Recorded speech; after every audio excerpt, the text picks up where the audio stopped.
দখল দূষণে Sonapur zero point থেকে চৌরাস্তা পর্যন্ত খালটি তার অস্তিত্ব হারাতে বসেছে। এলাকাবাসীর দাবি, খালটি দখল ও দূষণমুক্ত হলে শহরের পানি নিষ্কাশনে গুরুত্বপূর্ণ ভূমিকা রাখত খালটি। খালটির দখল ও দূষণমুক্ত করতে প্রশাসনের সহযোগিতা চান এলাকাবাসী। এই কৃষক বাঁচাতে হলে আমাদেরকে আপনাদের প্রশাসনিক সহযোগিতা লাগবে।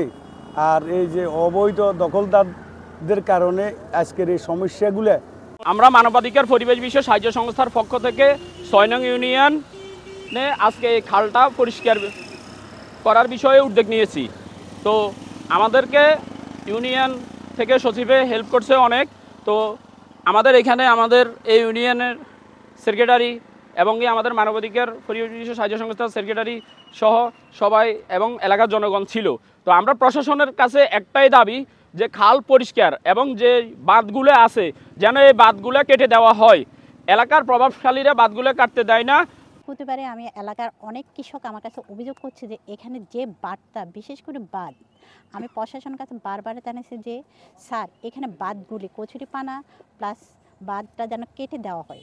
কৃষকরা আপত্তি যে আপা আমরা কোনো কিছু চাই না, আমরা বাড়ি ঘরে থাকতে পাচ্ছি না, আপনারা শুধু আমাদেরকে বাঁধগুলো কাটান। কিন্তু যখন আমি স্বচক্ষে গেলাম তখন দেখলাম এখানে কিছু প্রভাবশালী লোক বাঁধগুলো মানে কাটতে দিচ্ছে না।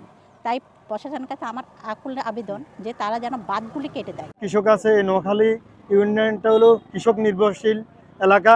এখানে জলাবদ্ধতার কারণে প্রতি বছর কৃষকেরা মানে ক্ষতিগ্রস্ত হচ্ছে। তো কৃষকেরা অনেক সময় আমরা আসলে গ্রাম পুলিশ আমাদেরকে বলে আমাদের কি করার আছে, আমরা আমাদের উপরস্থ জানাইলে আসে কিছু কাজ করে, কিন্তু ওই তুলনামূলক কাজ হয় না। তো আমরা এবার মানে সবার কাছে আবেদন জানাচ্ছি, আইনশৃঙ্খলা হইতে সবার কাছে আকুতি জানাচ্ছি কৃষকদেরকে বাঁচান। কৃষকেরা মৎস্য কৃষক, তারপর চাষাবাদ করেন না, সব নষ্ট হয়ে হেরা ফতে বসার মানে অতিক্রম হইতেছে। তা আমাদের সবার কাছে বিনীত অনুরোধ হলো জলাবদ্ধতা যেন নিরসন করার লক্ষ্যে যে বিত্তশালীরা যে ফতেঘাটে মানে ছোট ছোট কালভার্ট করে পানির নিষ্কাশনে বাধা সৃষ্টি করতেছে, কেউ মানে ভয়ে তাদের এগুলা কাটতেছে না। তো প্রশাসনের দৃষ্টি আকর্ষণ করছি, নোয়াখালী ইউনিয়নকে বাঁচান, কৃষককে বাঁচান।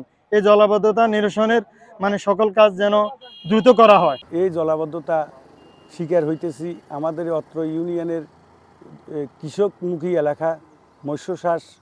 গত 5 আগস্টের পর গত 24 সালে ভয়াবহ বন্যা কবলিত হয়ে এই এলাকার মানুষ পথে বসে গেছে।